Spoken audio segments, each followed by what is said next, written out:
Hello my dear friend and my dear student, मेरे इस YouTube channel में आप सभी लोगों का स्वागत है। मैं आप लोगों को पिछले वीडियो में डाटा और अवलोकन या निरीक्षण के बारे में बताया था। आज मैं आप लोगों के समक्ष अनुसूची लेके आया हूँ, शेड्यूल लेके आया हूँ, जो कि यूनिट 3 से लिया गया है।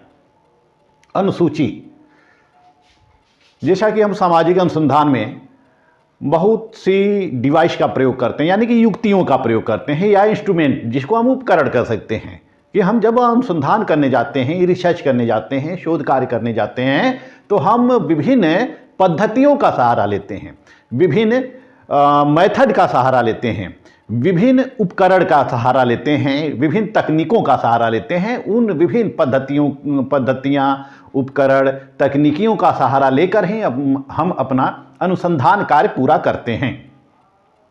तो उसी तकनीक में एक तकनीक है अनुसूची, या इसको हम शेड्यूल कहते हैं।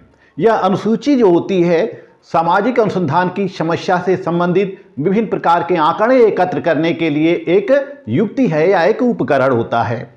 यह अत्यधिक प्रचलित पद्धति है। हम सामाजिक अनुसंधानों में या सोशल साइंस में इस पद्धति का प्रयोग करते हैं, इस अनुसूची का प्रयोग करते हैं। यह प्रश्नों की एक सूची होती है, जिसमें कि अनुसंधानकर्ता स्वयं उत्तरदाता के पास लेकर जाता है और उत्तरदाता से पूछता है और स्वयं प्रश्नों को फिलअप करता है, प्रश्नों को स्वयं भरता है। वह उत्तरदाता से प्रश्न पूछता है और स्वयं उस उत्तरों को अंकित करता है, क्योंकि इसमें जो है साक्षात्कार और अवलोकन जो होता है वह एक पूरक प्रविधियों के रूप में कार्य करता है। हम इसके पहले साक्षात्कार भी करते हैं, अवलोकन भी करते हैं, लेकिन साक्षात्कार और अवलोकन जो करते हैं वह इस पद्धति के अंतर्गत एक पूरक के रूप में कार्य करता है। और यह विभिन्न प्रकार के विश्वसनीय आंकड़ों के संकलन के लिए बहुत ही विश्वसनीय पद्धति होती है। अनुसूची जो होती है, भारतीय समाज में हो रहे सामाजिक अनुसंधानों में इस प्रविधि का प्रयोग सबसे अधिक किया जाता है। यानी कि हम इंडिया में देखते हैं या अन्य कंट्री में देखते हैं, अमेरिका में देखते हैं, ब्रिटेन में देखते हैं, जितनी भी कंट्री हैं, जब हम सोशल साइंस की बात करते हैं तो सोशल साइंस में अनुसूची जरूर रहती है। और यह जो अनुसूची होती है सभी के लिए होती है, चाहे वह अशिक्षित हों या शिक्षित हों, सभी लोगों के लिए अनुसूची होती है। हम उनसे प्रश्न पूछकर इन अनुसूचियों को फिलअप करते हैं। तो आइए जानते हैं अनुसूची की परिभाषा, कि अनुसूची की परिभाषा क्या है। अनुसूची की परिभाषा, जैसा कि गुड और हैट कहते हैं कि अनुसूची प्रायः ऐसे प्रश्नों के समूह का नाम है। अनुसूची क्या है? यह ऐसे प्रश्नों के समूह का नाम है जिन्हें एक साक्षात्कारकर्ता अन्य व्यक्ति से आमने सामने की स्थिति में पूछता है तथा उनके उत्तर स्वयं भरता है। वहीं बोगार्डस कहते हैं कि अनुसूची तथ्यों को एकत्रित करने के लिए एक औपचारिक प्रणाली का प्रतिनिधित्व करती है, जो वस्तुनिष्ठ रूप में होती है एवं आसानी से प्रत्यक्ष अनुभव किए जाने योग्य है। अनुसूची स्वयं अनुसंधानकर्ता द्वारा भरी जाती है, यानी कि अनुसूची जो होता है वह स्वयं अनुसंधानकर्ता के द्वारा भरी जाती है। जबकि जो प्रश्नावली होती है, प्रश्नावली को उत्तरदाता स्वयं भर देता है, लेकिन जो अनुसूची होती है, अनुसूची को साक्षात्कारकर्ता के द्वारा भरी जाती है, जो रिसर्चर होता है उसके द्वारा भरी जाती है। यंग की परिभाषा हम देखते हैं। यंग के अनुसार अनुसूची औपचारिक तथा मानक अनुसंधानों में प्रयोग किए जाने वाला ऐसा उपकरण है जिसका प्रमुख उद्देश्य बहुस्तरीय गणनात्मक आंकड़े संकलन करने में सहायता प्रदान करना है। बहुस्तरीय गणनात्मक आंकड़े संकलन करने में सहायता प्रदान करता है। तो इस तरह से हम देखते हैं गुड एवं हैट ने परिभाषा दी है और बोगार्डस ने परिभाषा दी है, यंग ने परिभाषा दी है। तो अनुसूची जो होती है प्रश्नों की एक श्रृंखला होती है, एक समूह होता है जिसको अनुसंधानकर्ता स्वयं भरता है। और इस अनुसूची के द्वारा हम विविध प्रकार के आंकड़े एकत्रित करते हैं। किस प्रकार के आंकड़े एकत्रित करते हैं? अपने शोध समस्या से संबंधित। हम जो शोध समस्या का चयन करते हैं, शोध समस्या का चयन करने के पश्चात हम डिजाइन तैयार करते हैं, डिजाइन तैयार करने के पश्चात हम हाइपोथेसिस तैयार करते हैं। तो इस तरह जो हमारा शोध समस्या जो तैयार होती है, उस शोध समस्या से संबंधित जितने प्रश्न होते हैं सभी प्रश्नों को हम अनुसूची में रख लेते हैं, और वही प्रश्नों की श्रृंखला, प्रश्नों की सूची जो होती है अनुसूची होती है। तो इस तरह से यह एक प्रपत्र होता है जिस पर अनुसंधान की समस्या से संबंधित विभिन्न प्रश्नों को निश्चित क्रम में लिखा होता है। यानी कि अनुसंधान से संबंधित जितने भी प्रश्न होते हैं सभी प्रश्नों को हम उस अनुसूची में अंकित करते रहते हैं, अंकित करते हैं।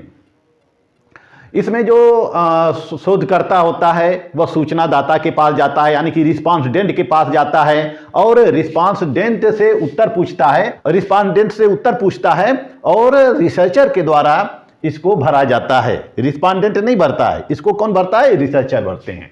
तो आइए एक बार फिर से देख लेते हैं बोगार्ड्स की परिभाषा।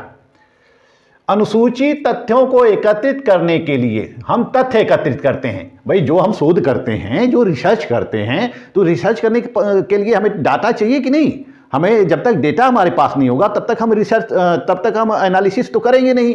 हमारे पास कुछ आंकड़े नहीं उपस्थित होंगे तो हम कहाँ से विचार प्रस्तुत करेंगे? इसलिए तथ्य एकत्रित करते हैं। यानी कि तथ्यों को एकत्रित करने के लिए एक औपचारिक प्रणाली है, एक औपचारिक प्रणाली है या का प्रतिनिधित्व करती है जो वस्तुनिष्ठ रूप में होती है। यह क्या होती है? वस्तुनिष्ठ रूप में होती है। यानी कि हम अपने मन से इसमें कुछ नहीं भर सकते हैं, तो समस्या से संबंधित प्रश्नों को ही इसमें भरते हैं। इसी तरह से जो रिस्पॉन्डेंट होता है वह मूल्यों से प्रेरित होकर उत्तर नहीं देता है, बल्कि अनुसूची में कुछ प्रश्न होते हैं उसी प्रश्न का एक्यूरेट उत्तर देता है, उसी प्रश्न का एक्यूरेट उत्तर देता है। यानी कि ठीक ठीक उसी प्रश्नों के संदर्भ में वह उत्तर देता है और आसानी से प्रत्यक्ष अनुभव किए जाने योग्य है। हम जो तथ्य हमारे सामने होते हैं उसको हम प्रत्यक्ष रूप से अनुभव करते हैं। तो अनुसूची स्वयं अनुसंधानकर्ता के द्वारा भरी जाती है। अनुसूची किसके द्वारा भरी जाती है? अनुसंधानकर्ता के द्वारा भरी जाती है। आइए अब देखते हैं कि जो हम अनुसूची बनाते हैं, जो अनुसूची डिजाइन करते हैं, उस अनुसूची की विशेषताएं क्या होनी चाहिए। एक अच्छी अनुसूची की विशेषताएं क्या होनी चाहिए? जब हम अनुसूची बनाते हैं तो अनुसूची की सबसे अच्छी विशेषता होनी चाहिए कि प्रश्नों का उचित क्रम होना चाहिए। यानी कि प्रश्नों का जो सीक्वेंस है वह स्टेप बाय स्टेप होना चाहिए।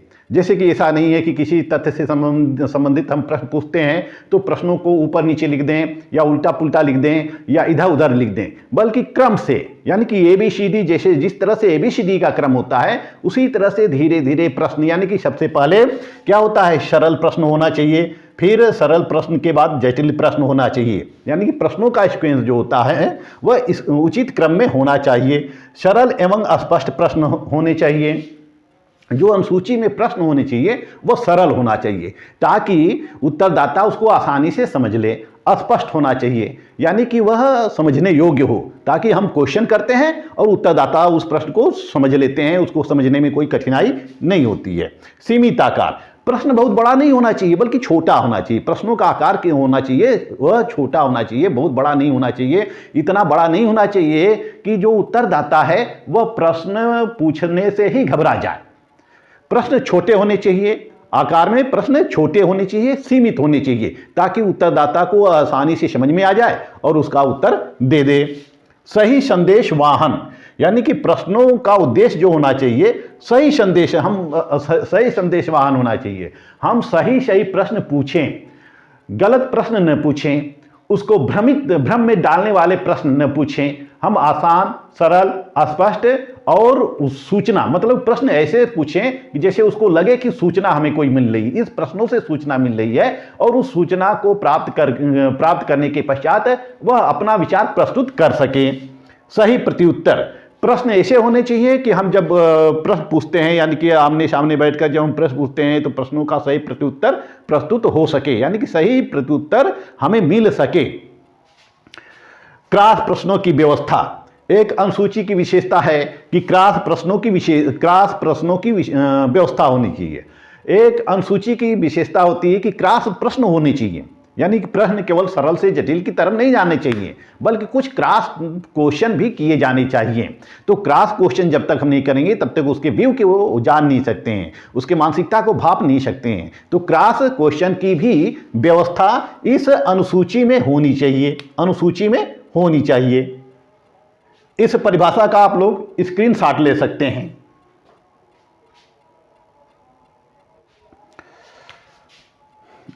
अनुसूची के प्रकार, type of schedule, type of schedule. अनुसूची के प्रकार, अनुसूची कितने प्रकार की होती है? अनुसूची के प्रकारों के संबंध में विभिन्न विद्वानों की अलग अलग धारणा है। जैसा कि जी.ए. लुंडबर्ग का कहना है, जी.ए. Lundberg G.A.. लुंडबर्ग का कहना है कि अनुसूची 3 प्रकार की होती है। अनुसूची उद्देश्य के आधार पर 3 प्रकार की हो सकती है। जैसे कि पहला, वस्तुनिष्ठ तथ्यों के संकलन के लिए निर्मित अनुसूची। जैसे पहला है वस्तुनिष्ठ तथ्यों के संकलन के लिए निर्मित सूची। तथ्यों के संकलन के लिए पहला ये कहते हैं कि तथ्य, हमें जो तथ्य एकत्रित करते हैं, तथ्यों के लिए निर्मित सूची। दूसरी सूची होती है मनोवृत्तियों को भापने के लिए, वह मनोवृत्तियों का पता लगाने के लिए, यानी कि मनोवृत्तियों के आधार पर मनोवृत्तियों के आधार पर बनाई गई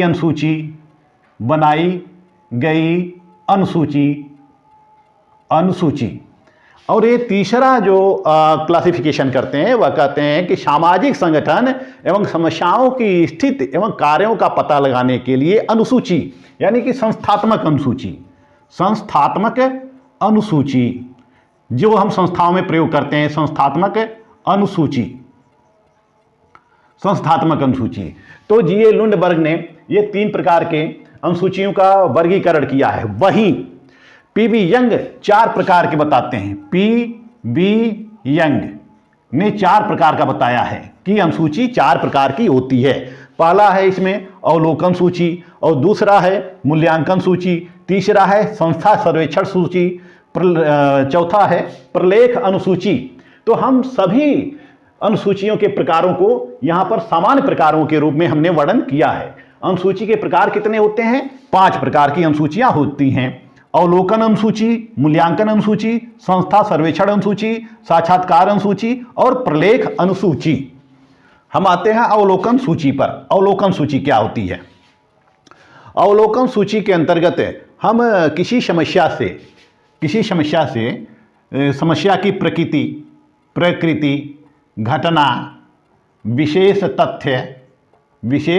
तथ्य एकत्रित करने के लिए, यानी कि परिस्थितियों का निरीक्षण करने के लिए व्यक्तियों द्वारा निश्चित अवधि के दौरान प्रदर्शित व्यवहार के निरीक्षण के लिए यह सूची बनाते हैं। यानी कि जब हमें व्यक्तियों के व्यवहारों का अध्ययन करना है, किसी घटना का अध्ययन करना होगा, या किसी तथ्य का अध्ययन करना होगा, या किसी वस्तु के प्रकृति का अध्ययन करना होगा, तो इस प्रकार की अनुसूची का निर्माण किया जाता है, जिसको हम अवलोकन यानी कि निरीक्षण करना। हम ऐसे प्रश्न बनाते हैं जिन प्रश्नों के माध्यम से हम निरीक्षण कर सके, यानी कि इस टाइप की अनुसूचियाँ होती हैं जिस अनुसूची के अंतर्गत केवल निरीक्षण किया जा सके, परीक्षण किया जा सके, अवलोकन किया जा सके, उसको अवलोकन अनुसूची कहते हैं। दूसरा है मूल्यांकन अनुसूची। इस अनुसूची में हम, इस प्रकार की अनुसूची से हम सूचनादाताओं के व्यवहार का, उसके मूल्यों का मूल्यांकन करते हैं, उसके रुचियों का मूल्यांकन करते हैं, उसके मनोवृत्तियों का मूल्यांकन करते हैं, और इससे विभिन्नताओं का पता लगाने के लिए हम निर्माण करते हैं। जैसे विभिन्न व्यक्तियों में जो विभिन्नताएं होती हैं, उन भिन्नताओं में व्यक्तियों के अंतर्गत विभिन्नताओं का पता लगाने के लिए इस प्रकार की सूची का हम निर्माण करते हैं। मूल्यांकन सूची यानी कि हम व्यक्तियों का मूल्यांकन करते हैं। किस आधार पे? उनके व्यवहार के आधार पर, उनके मनोवृत्तियों के आधार पर, उनके रुचियों के आधार पर, उनके आदतों के आधार पर, उनकी विभिन्न व्यक्तियों में जो भिन्नताएं होती हैं, उन भिन्नताओं के आधार पर जब हम इस प्रकार की अनुसूची बनाते हैं तो वह अनुसूची मूल्यांकन अनुसूची कही जाती है। तीसरा है संस्था सर्वेक्षण अनुसूची। संस्था सर्वेक्षण अनुसूची, जैसा कि नाम से ही स्पष्ट है कि हम किसी संस्था का सर्वेक्षण करते हैं, किसी संस्था का या संगठन का जब सर्वेक्षण किया जाता है, संस्था और संगठन का जब सर्वेक्षण किया जाता है और इनसे संबंधित जो समस्याएं होती हैं, संस्थाओं में जो विभिन्न प्रकार की समस्याएं उत्पन्न होती हैं या किसी संगठन में विभिन्न प्रकार की समस्याएं उत्पन्न होती हैं, तो इस प्रकार की समस्याओं के निराकरण के लिए हम अनुसूची तैयार करते हैं। उसको हम संस्था सर्वेक्षण अनुसूची कहते हैं, यानी कि इन संस्थाओं का सर्वेक्षण करते हैं। सर्वेक्षण करने के लिए जो जिन प्रश्नों की आवश्यकता होती है उन प्रश्नों को हम तैयार करते हैं। अब चौथा है साक्षात्कार अनुसूची। यह साक्षात्कार अनुसूची जो होती है यह इंटरव्यू के लिए तैयार की जाती है। जैसे कि हम एक प्रश्नावली तैयार करते हैं और वह प्रश्नावली केवल हम इंटरव्यू के लिए तैयार करते हैं।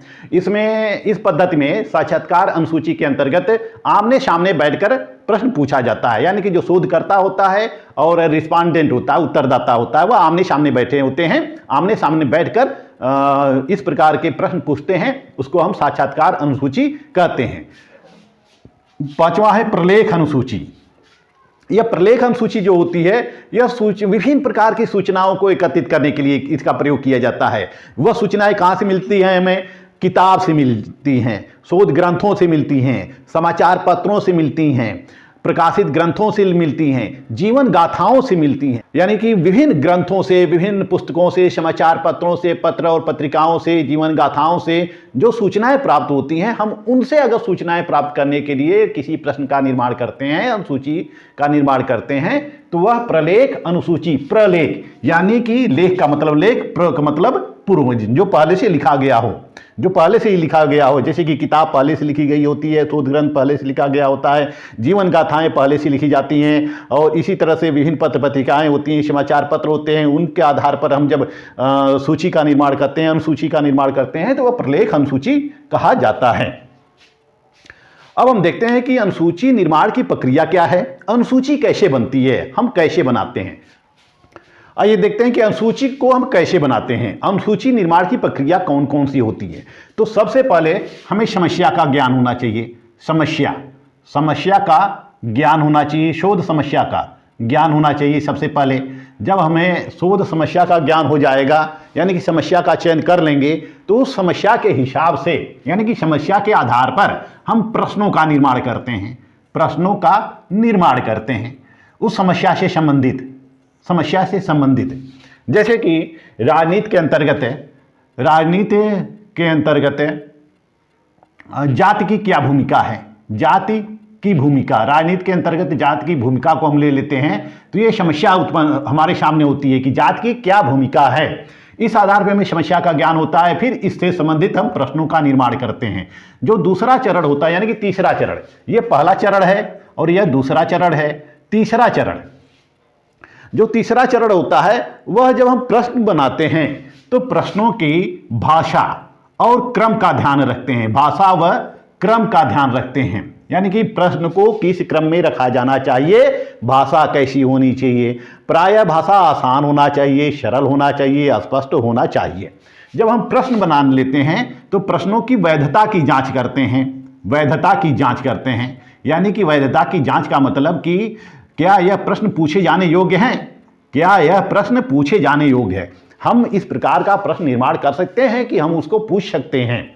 पूछने से किसी प्रकार की समस्या तो उत्पन्न नहीं होगी, तो हम इस तरह से उसके वैधता की जांच करते हैं। जब वैधता की जांच भी हो जाती है तो प्रश्नों की या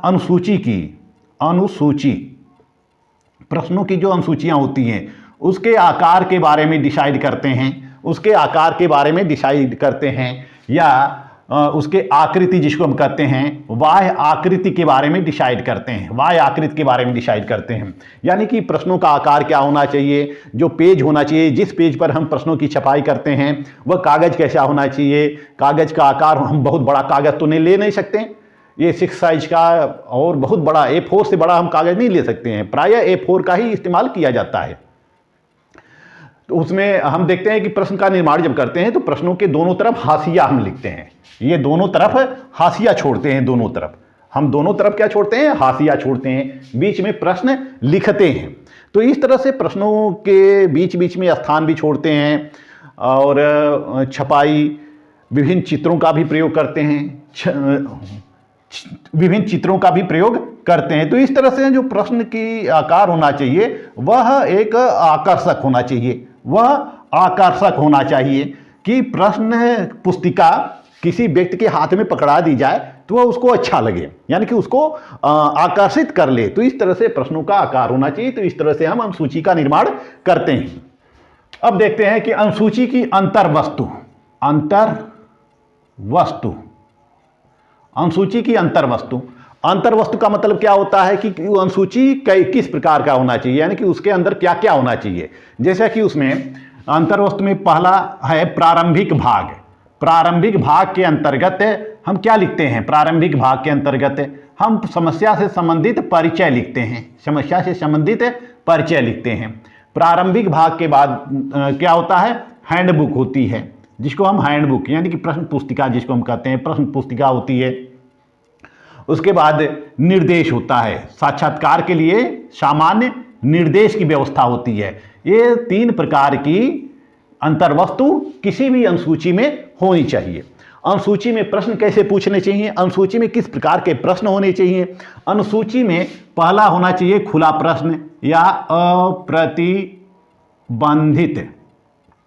प्रश्न होने चाहिए। अप्रतिबंधित प्रश्न या खुला प्रश्न, जिसमें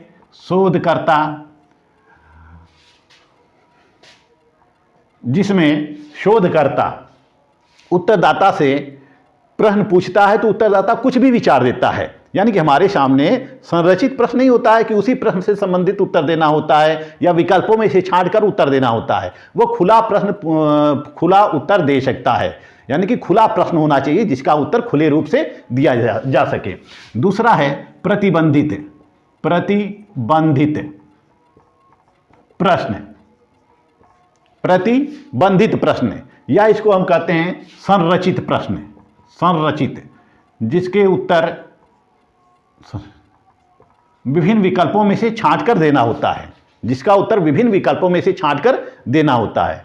फिर प्रश्नों की जो तीसरी श्रेणी आती है वह है मिश्रित प्रश्न। इसमें सभी प्रकार के प्रश्न होते हैं, खुले प्रश्न होते हैं, प्रतिबंधित प्रश्न होते हैं, अप्रतिबंधित प्रश्न होते हैं, सभी प्रकार के इसमें प्रश्न होते हैं। चौथा आ जाता है चेक मार्क प्रश्न। यह जो चेक मार्क प्रश्न होता है, इसमें हम क्या करते हैं? केवल निशान लगाते हैं। वह प्रश्न पहले से ही दिए होते हैं, ऑप्शन दिए होते हैं, ऑप्शन में हम निशान लगा देते हैं। तो इस तरह से अनुसूची में जो प्रयुक्त प्रश्न होने चाहिए उनकी संरचना अलग अलग तरीके से होती है। प्रतिबंधित प्रश्न भी होना चाहिए, अप्रतिबंधित प्रश्न भी होना चाहिए, मिश्रित प्रश्न भी होना चाहिए और चेक मार्क संबंधित प्रश्न भी होना चाहिए। तो इस तरह से मैंने आपको आज अनुसूची के संबंध में बताया। अनुसूची क्या है, अनुसूची का अर्थ क्या है, एक अच्छी अनुसूची की विशेषताएं क्या है, अनुसूची के प्रकार क्या होते हैं, अनुसूची का निर्माण हम कैसे करते हैं, अनुसूची की अंतर्वस्तु कैसे होनी चाहिए, अनुसूची में प्रश्नों का प्रकार किस तरह से होना चाहिए। मैं आशा करता हूं कि यह चैप्टर या यह लेक्चर आप लोगों के परीक्षाओं के लिए काफ़ी उपयोगी होगा। मेरा अगला लेक्चर होगा प्रश्नावली के ऊपर। मेरा वीडियो आप लोग देखते रहिए, अच्छा लगे तो लाइक, सब्सक्राइब और शेयर करते रहिएगा। तब तक के लिए धन्यवाद। मिलते हैं अगले वीडियो में।